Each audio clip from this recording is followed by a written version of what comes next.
परम शांति बाबूजी। बाबूजी, जैसे मुझे बहुत सारे लोग मैसेज करते हैं, व्हाट्सअप करते हैं, तो कई लोगों ने अलग अलग जगह पे मुझे ये क्वेश्चन पूछा था, तो मैं आपसे पूछना चाहता हूँ।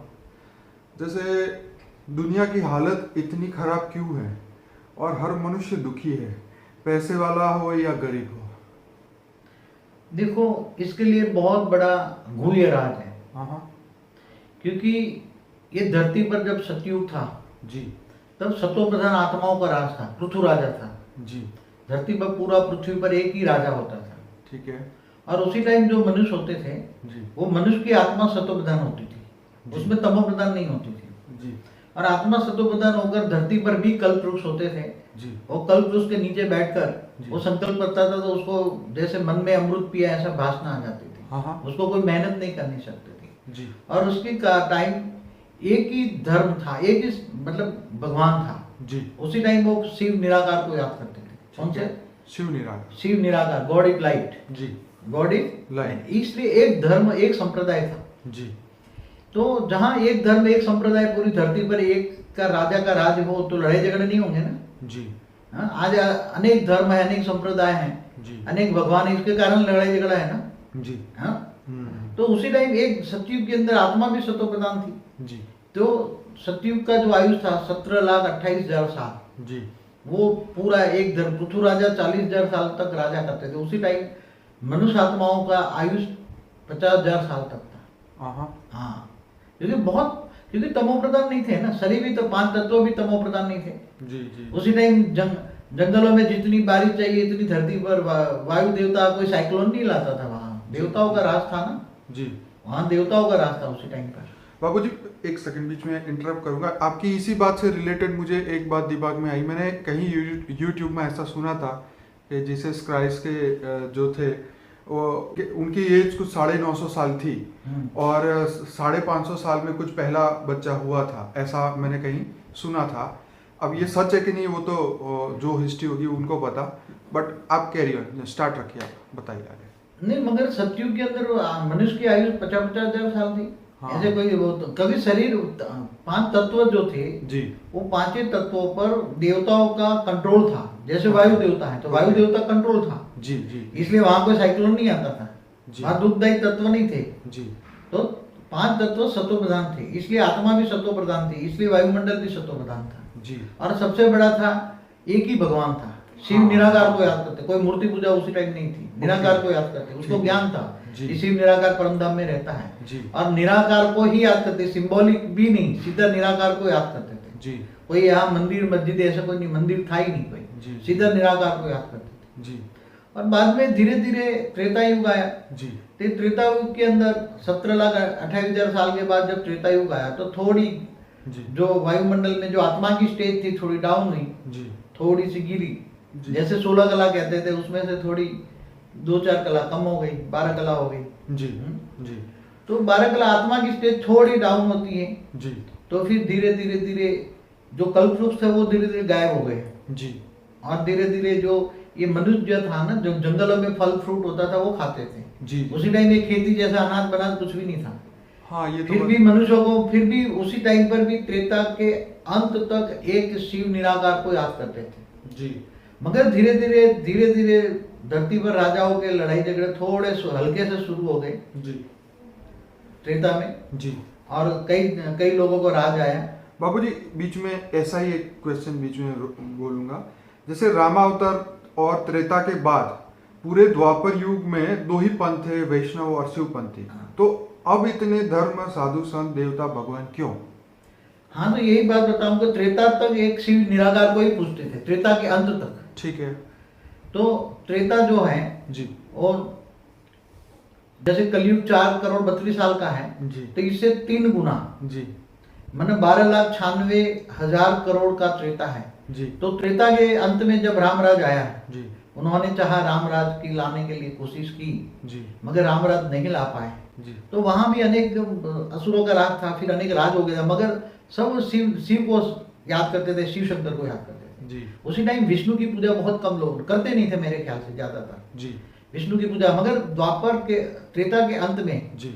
जब राम आए, राम ने भी शिव की पूजा की थी, बिल्कुल शिवलिंग सही। रामेश्वर में शिवलिंग बनाया था। जी जी जी तो वहाँ शिव की पूजा होती थी। जी मगर वहाँ अनेक राजा, धरती पर रामराज के टाइम पर भी अनेक राजा हो गए थे। त्रेता में धीरे धीरे अनेक राजा, एक राजा से अनेक राजा हो गए। जी तो जब अनेक राज होता है तो धीरे धीरे मत मतांतर बढ़ते हैं, तो लड़ाई झगड़ा होता ही है। जी और त्रेता के बाद में, मतलब राम राज के बाद में, राम के होने के बाद जी दो धर्म आए। जी जो पहले एक पंथी थे वो दो पंथी हो गए।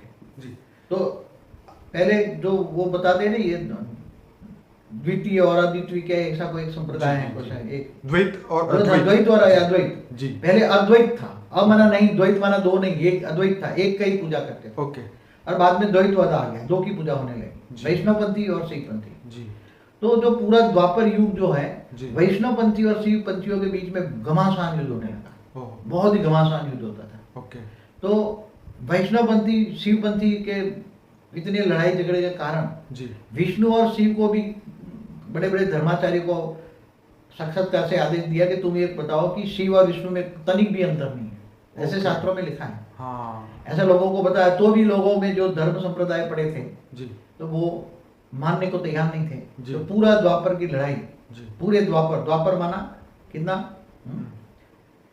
8,64,000 का समय, 8,64,000 साल का समय जी।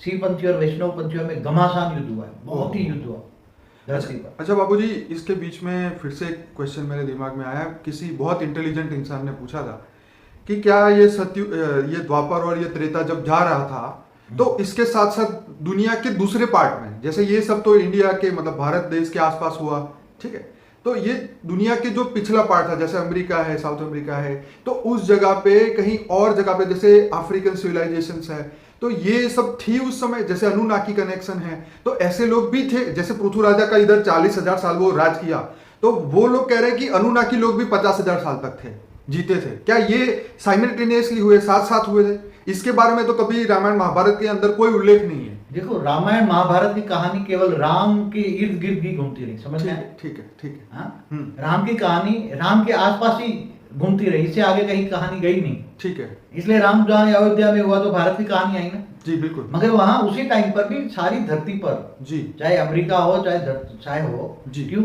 राम रावण के टाइम पर भी जो रावण का जो भाई था, वो क्या नाम, आई रावण मई रावण, तो क्या पातालोक में थोड़ा था, वो तो दूसरे खंडों में था, अमेरिका में था, वहां रहता था इसका भाई आई रावण मई रावण, अमेरिका खंड में भी वो। हाँ, ये बहुत इंपॉर्टेंट क्वेश्चन है, क्योंकि आज तक किसी ने ये बात नहीं बताई कि दुनिया के दूसरे पार्ट में क्या चल रहा था। एक तरफ रामायण महाभारत इधर ये सब चल रहा था, तो उधर क्या चल रहा था और वो लोग क्या कर रहे थे। रावण एक बार, अभी भी टीवी में एक बार बताया था जी कि जो अमेरिका में, जो लैटिन अमेरिका है, दक्षिण अमेरिका है, उसका कोई पार्ट है जी, वहाँ आई रावण का प्रूफ मिला है कि वहाँ आई रावण था। बिल्कुल, समझ में आया? बिल्कुल। तो बड़े बड़े असुर भी वहाँ रहते थे, बड़े बड़े। जी जी। तो ऐसा नहीं था केवल भारत की धरती पर ही राज था, जी, सारी दुनिया पर लोग रहते, सारी दुनिया पर लोग आते थे, जाते थे। जी। आज भी मैं बताऊं कि जो एंशिएंट एलियन वाले जो बताते हैं, जी जी, तो वहाँ कई ऐसे मिले, कई लाख पुराने अवशेष मिले हैं कि वहाँ एयरपोर्ट था, तो वो एलियंस वहाँ उतरते थे। ओके। एयरपोर्ट मिले हैं। हाँ हाँ, हमारे जैसे एयरपोर्ट होते हैं, ऐसे एयरपोर्ट मिले, विदेशों में मिले।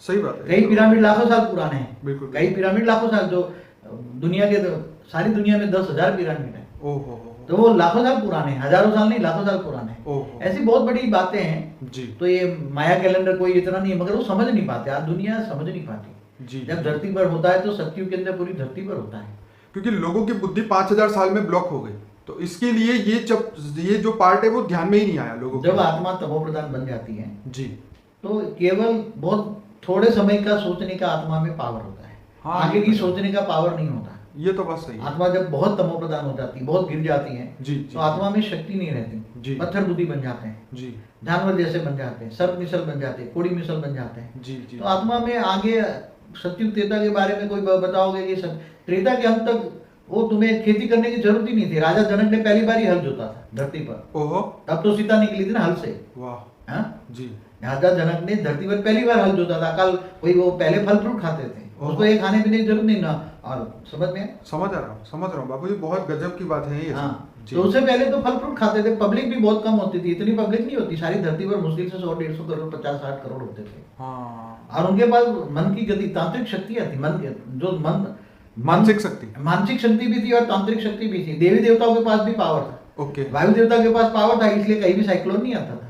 आज वायु देवता मनुष्य बन गया, इसलिए वायु जो है आउट ऑफ कंट्रोल है, इसलिए अपनी मर्जी से चल रहा है।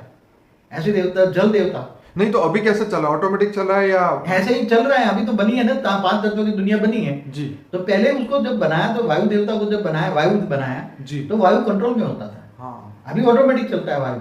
मगर साइक्लोन आते हैं ना, साइंस वाले वो जो प्रूफ देते हैं कि यहाँ गर्मी ज्यादा है, वहाँ ठंडी है, तो साइक्लोन बनता है सब। जी जी। तो आउट ऑफ कंट्रोल है वायु देवता, पहले कंट्रोल था वायु देवता का। जी नहीं, ये बात का तो प्रूफ कृष्णावतार में भी था कि जैसे इंद्रदेव गुस्से हो गए और बहुत पानी बरसाया, उनकी पूजा नहीं की, उनका यज्ञ में नहीं बैठे। तो खैर ये तो बात सही है। तो अब क्या बाबूजी? नहीं मगर पूरा समझना पड़ेगा ना। अब जब आत्मा ही तमो प्रधान हो गई, पांचों तत्व धीरे धीरे धीरे, जब सतो प्रधान वाइब्रेशन होता है, आत्मा में सतो प्रधान होती है जी, तो उसकी सोच वाइब्रेशन, उसकी सोच से वाइब्रेशन बनता है, वायुमंडल बनता है जी जी। तो सोच और वाइब्रेशन अच्छे होते थे, पॉजिटिव होते थे जी, तो सारी धरती पर पॉजिटिव राज होता था जी। और धीरे धीरे मनुष्य भी बढ़ते गए जी, और धीरे धीरे मनुष्य आत्माओं की नेगेटिव सोच बनी जी। फिर एक पंथी से 2 पंथी हो गए, जी। तो आमने सामने इतनी लड़ाई, पूरा द्वापर युग लड़ाई झगड़ा हुआ शिव पंथियों वैष्णव पंथियों में। जी। आज भी कई पक्के वैष्णव पंथियों देखना शिव शब्द भी नहीं बोले, आज भी कई हमने देखे हैं जी। तो ऐसे आज भी कट्टरपंथी हैं। जी जी जी। तो मैं एक बात बताऊं, जब ब्रह्मा विष्णु शंकर जो त्रिदेव है, जो पूरे ब्रह्मांड को चलाने वाले हैं जी, वही आपस में इतने लड़ते थे, तीनों देवता इतने लड़ते थे, उनको देखकर भी पब्लिक ही लड़ेगी ना। ये तो कई बार ऐसा हमें ये शास्त्रों में जब कहानियां ये सब सुनते हैं तो हमें लगता है कि आपस में अंडरस्टैंडिंग नहीं है तो लोगों का क्या भला करेंगे। हाँ, तो ब्रह्मा विष्णु शंकर जिनको 3 देवताओं को ब्रह्मांड चलाने के लिए निमित्त बनाया गया, तो जो निमित्त बनाने वाली आत्मा है, देवता है, वही देवता ही लड़ते थे, तो फिर मनुष्य नहीं फॉलो किसको करेंगे? देवताओं को करेंगे ना।